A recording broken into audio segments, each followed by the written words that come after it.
और स्थिति ये है कि प्रदेश में खुद ही नहीं चाहते भारतीय जनता पार्टी के लोग पढ़ लिख लें। जब लोग पढ़ेंगे लिखेंगे तो कहीं ना कहीं इनकी जो है कमियों को खोज लेंगे, समझ जाएंगे। जिन रास्तों में भटकाना चाहती भारतीय जनता पार्टी उसमें भटकेंगे नहीं। कह रहे हैं कि बीजेपी के लोग नहीं चाहते पढ़े लिखे। बीजेपी के लोग क्यों नहीं चाहते पढ़े लिखे लोग? देखिए, जब लोग पढ़ लेंगे, संविधान की जानकारी हो जाएगी, जब जान जाएंगे कि अपने अधिकारों के बारे में समझने लगेंगे, तो कहीं ना कहीं भारतीय जनता पार्टी से लोगों का मोह भंग होता जाएगा। देखिए, हम तो बनारस के रहने वाले हैं। जब बारिश होती है तो बनारस क्योटो बन जाता है।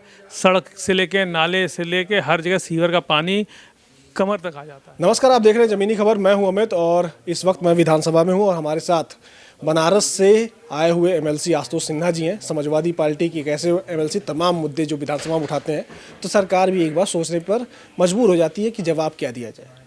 बहुत बहुत स्वागत है आपका। धन्यवाद। अच्छा, अभी आपने कई सारे लगातार सवाल उठाए, चाहे बनारस का मुद्दा हो, पत्रकारों का मुद्दा हो, अलग अलग मुद्दों पे आप लगातार सरकार से सवाल पूछ रहे हैं। बजट आया है अब और सरकार कह रही है इस बजट में बनारस क्योटो भी बन जाएगा और रामराज भी आ जाएगा। क्या लग रहा है? देखिए, लगातार जब से भारतीय जनता पार्टी की सरकार आई है तब से मैंने ये देखा कि सबसे अगर ज़्यादा भ्रष्टाचार कभी हुआ पूरे हिंदुस्तान में आज तक तो भारतीय जनता पार्टी की सरकार में शुरू हुआ। और आज आपको मैं बताना चाहता हूँ, चाहे आप बनारस की बात कर लीजिए, बनारस में बाबा विश्वनाथ का धाम है और माँ गंगा है।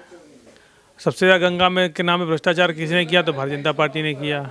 बाबा के नाम पर भी भ्रष्टाचार हो रहा है बड़े पैमाने पर, जिसको सदन में मैंने उठाने का काम भी किया था।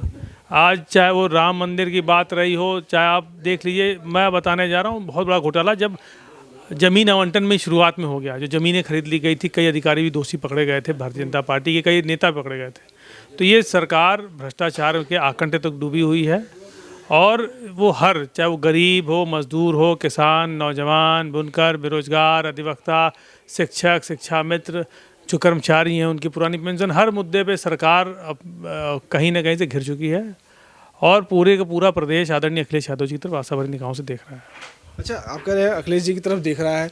24 का चुनाव आ गया है, लेकिन सरकार जो जिस मुद्दे पर चुनाव लड़ने जा रही है वो तो राम मंदिर का मुद्दा बताया जा रहा है। कहा जा रहा है कि राम मंदिर के मुद्दे पर पूरा देश भगवा हो गया है और 80 की 80 लोकसभा सीटें बता रहे हैं जीत जाएंगे। तो कैसे आप लोग अपनी बात जमीन तक पहुँचाएंगे?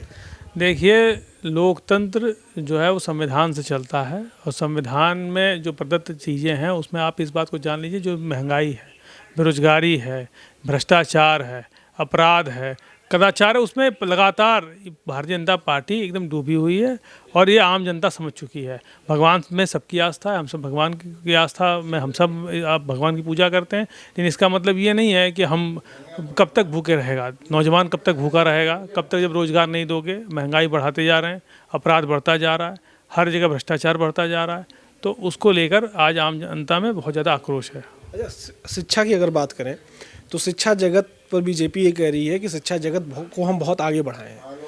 तो क्या लग रहा है युवाओं को, जो शिक्षा में आगे बढ़ना चाह रहे हैं, विदेश जाना चाह रहे हैं, उनकी छात्रवृत्ति से लेकर तमाम और भी मुद्दे हैं, तो इन मुद्दों पर क्या लग रहा है सरकार इस बजट में कितना लाई है, कितना काम किए कि उन लोगों को लाभ मिलेगा?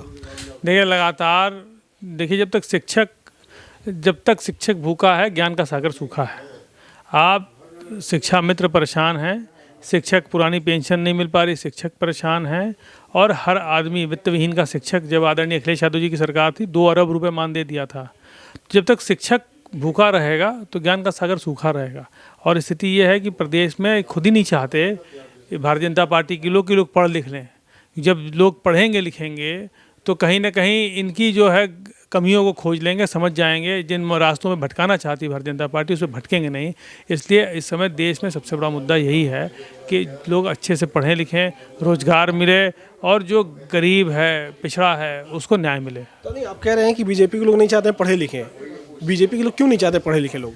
देखिए, जब लोग पढ़ लेंगे, संविधान की जानकारी हो जाएगी, जब जान जाएंगे कि अपने अधिकारों के बारे में समझने लगेंगे, तो कहीं ना कहीं भारतीय जनता पार्टी से लोगों का मोह भंग होता जाएगा। अच्छा, आखिरी सवाल विधायक जी हम आपसे जानेंगे कि अगर बनारस की हम बात करें और बनारस के आसपास की जो लोकसभाओं की बात करें तो सब केंद्रीय मंत्री, प्रधानमंत्री की लोकसभा है और डबल इंजन की सरकार है। और कहा गया था 2014 में कि विकास की बात, 2 करोड़ रोजगार की बात, काले धन की बात। तो आपके अगल बगल क्षेत्र के लोगों को क्या वो चीज़ महसूस हो रहा है कि सब आ गया, सब कुछ हो गया, क्योटो बन गया? देखिए, हम तो बनारस के रहने वाले हैं। जब बारिश होती है तो बनारस क्योटो बन जाता है। सड़क से लेके, नाले से लेके हर जगह सीवर का पानी कमर तक आ जाता है। अगर वही क्योटो है, हमने तो देखा नहीं, हमको लग रहा है प्रधानमंत्री जी वही क्योटो दिखाना चाहते हैं कि जब सीवर का पानी जब कमर तक आ जाता है और लोग गाड़ी से नहीं चल पाते, तो वो स्थिति बनारस की हो जाती है। और मैं बता दूं, जैसे अभी शिक्षकों की बात हो रही है, मदरसों के आधुनिक शिक्षक तो मैं भूल ही गया था। आप समझिए कि मदरसों के आधुनिक शिक्षकों को सरकार ने, एक तरफ प्रधानमंत्री जी ने कहा कि मैं आधुनिक जो शिक्षक हैं उनके एक हाथ में कुरान, एक हाथ में कंप्यूटर देने का काम करेंगे, वहीं केंद्रांश बंद कर दिया। 60 महीने से बेचारे भूखे प्यासे बैठे, उनको पैसा नहीं मिल पाया। और राज्यांश भी इस बार बंद कर दिया गया। इस बार का जो बजट आया है उसमें उनको भी राज्यांश बंद कर दिया, नहीं दिया। तो आप समझिए कि वो धरने बैठे हुए हैं जो आधुनिक शिक्षक हैं मदरसों के। तो सरकार पूरी तरह से अल्पसंख्यक विरोधी है, पूरी तरह से समझ लीजिए कि गरीब, पिछड़े, दलित, अल्पसंख्यक हर आदमी का ये विरोध करने का काम सरकार कर रही है। तो सरकार हर लोगों का विरोध करने का काम कर रही है। जो उम्मीद था, जो वादा किया गया था, जो सपना दिखाया गया था, वो सपना पूरा होता हुआ नहीं दिख रहा है। आपको क्या लगता है, कमेंट करके बताइएगा। अगर आप बनारस से हैं तो क्या बनारस क्योटो बन गया कि नहीं बना, ये भी बता दीजिएगा। नमस्कार।